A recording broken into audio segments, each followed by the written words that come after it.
Hello, this is old Mr. Kent of MrKent.com, and today is the last day of May 31st.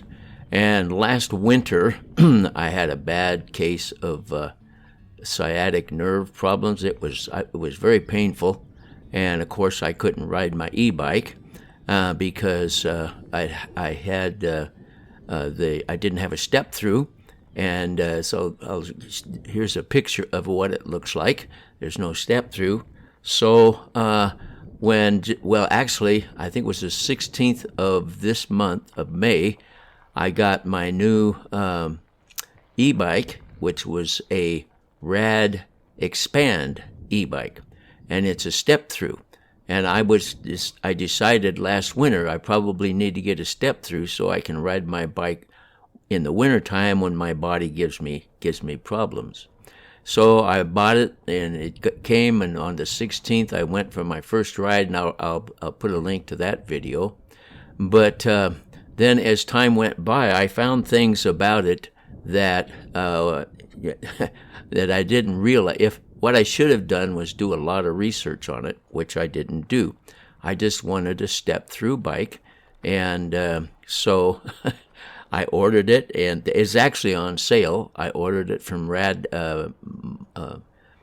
what is it called? Rad Motor Bikes or something like that. I can never remember their exact name. But anyway, they sell these Rad bikes, and that was my third bike from the Rad Powerbikes is what it's called.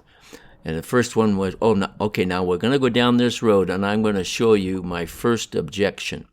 Watch the phone. This is the same road, and this is a ride I took with the Expand a week or so ago. And then what I did this morning, watch the phone, and you can see that without shock absorbers on the front, it's a very bone-jarring ride. And the Rad Mini has the shocks, and the Rad Expand doesn't, and I did not realize that. Now, if you don't ride on dirt roads like I do all the time, that's not going to make a whole lot of difference. If you're going to be on city streets and everything, then the Rad Expand is going to work really well for you. But for me, as it turned out, it wasn't a very enjoyable ride.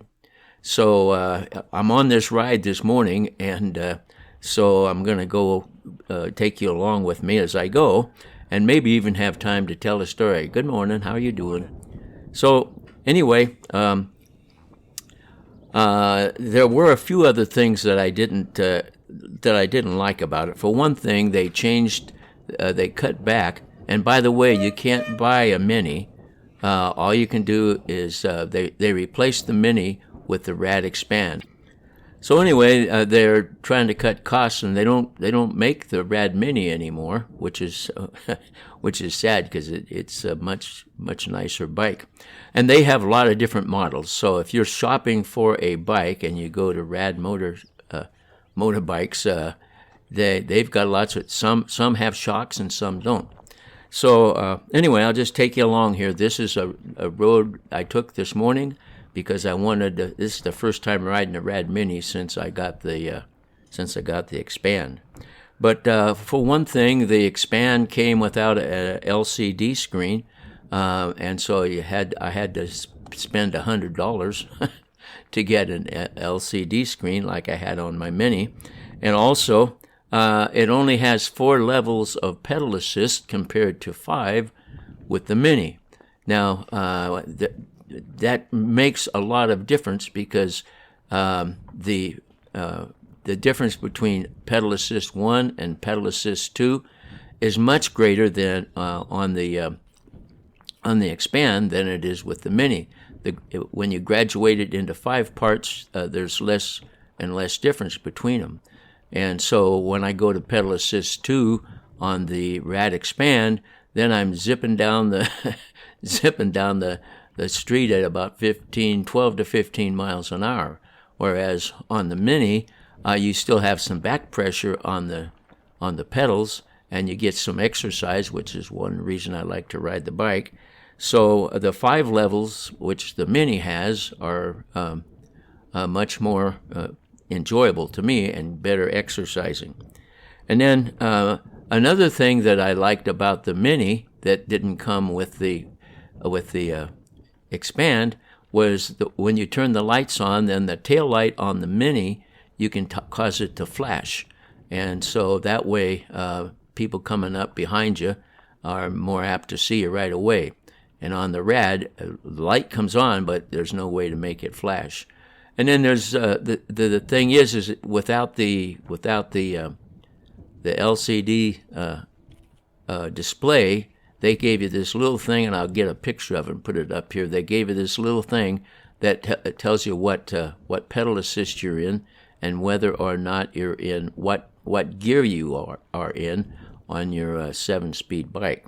So anyway, so those are some of the things that that just weren't what and if I'm not criticizing, I should have done some research and looked into it. So now I've got a Rad Expand with less than 100 miles on it. And if you live in the Phoenix area, it's for sale cheap. Well, actually not cheap, but it's for sale because it's just like new. So, except it's got a lot of extra accessories because I put a mirror on it and everything. Well, we're coming down. This is the path that I took on the day that I dislocated my shoulder. And so I have a little bit of time to tell you a story. I've told a bunch of stories about my first year in college. My second year in college, when I came back from working in California, then I had to find some jobs, and I found a job in the working in the dish room, and fortunately I was on the morning crew. And up there in Bellingham, Washington, in the wintertime, it's cold. And of course, I had my little motorcycle that I had purchased when I was in California, and so I'd ride it up to the school and park it, and then I'd go into the kitchen and I'd stand by one of the stoves and get warmed up again. One thing that I was able to do, I worked in the dish room, and I was the only guy in the dish room who could handle the hot plates, 180-degree plates that came out of the machine. And nobody else wanted to do it, and it's a nice clean job, so I did that. And then of course the hot temperatures don't bother me much. And so when I was in the kitchen, and of course there was all these old grandma type ladies, and they loved me, because I'd go in there and talk to them and tease them and stuff. And so like when they had something hot, I'd pick it up, or I just told them, well, I wasn't affected by heat. And so that went on for a long time. And then one morning I went up there and we were talking and I was teasing him, and I used to sing this song. Let's see, what is it? Anyway, I won't try to remember it now because I'm running out of time. What's that kind of cheese? Let me see. Anyway, Parmesan cheese, Parmesan cheese, and so I would come in singing, "I'd like you take you on a slow boat to Parmesia," and they'd all laugh and everything. But the only thing is one day when I came in, I'm standing by the stove telling them I can pick things up with heat that are hot, and there's one, she says, this cook, real sweet lady, she says, "If you're so good about heat's not bothering you, how come you come in here every morning and lean up against a warm stove?" And so that was the end of my, well, I wasn't lying. They just got me on that. But I really enjoyed working with them. And that's the end of this video, so I want to thank you. There's my 3 rocks where I dislocated my shoulder. Thanks for watching my video, and God bless.